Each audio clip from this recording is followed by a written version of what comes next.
مومنوں، اپنے صدقات و خیرات احسان رکھنے اور ایذا دینے سے اس شخص کی طرح برباد نہ کر دینا جو لوگوں کو دکھاوے کے لیے مال خرچ کرتا ہے اور اللہ اور روز آخر پر ایمان نہیں رکھتا، تو اس کے مال کی مثال اس چٹان کی سی ہے جس پر تھوڑی سی مٹی پڑی ہو اور اس پر زور کا مے برس کر اسے صاف کر ڈالے۔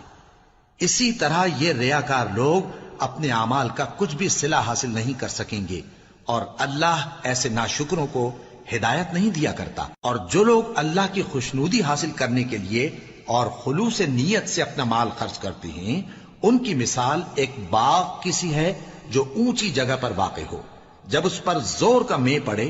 تو دگنا پھل لائے، پھر اگر مے نہ بھی پڑے تو خیر پھوار ہی صحیح،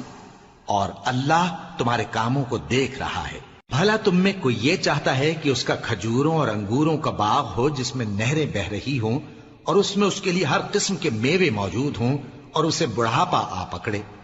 اور اس کے ننھے ننھے بچے بھی ہوں، تو ناگہاں اس باغ پر آگ کا بھرا ہوا بگولا چلے، پس وہ جل جائے۔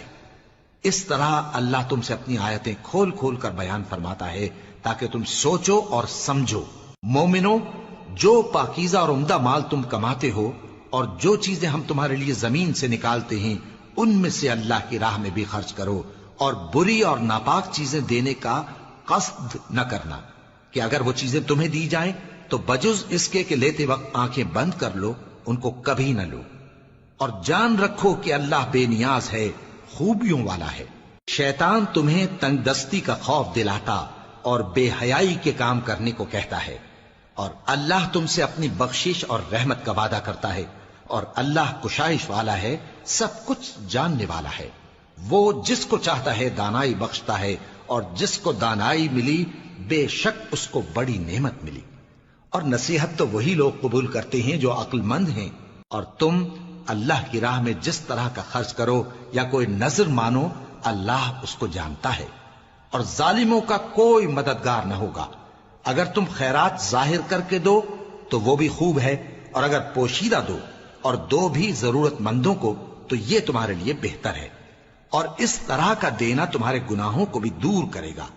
اور اللہ کو تمہارے سب کاموں کی خبر ہے۔ اے نبی صلی اللہ علیہ وآلہ وسلم، تم ان لوگوں کی ہدایت کے ذمہ دار نہیں ہو، بلکہ اللہ ہی جس کو چاہتا ہے ہدایت بخشتا ہے۔ اور مومنوں، تم جو مال خرچ کرو گے تو اس کا فائدہ تمہیں کو ہے، اور تم تو جو خرچ کرو گے اللہ کی خوشنودی کے لیے کرو گے،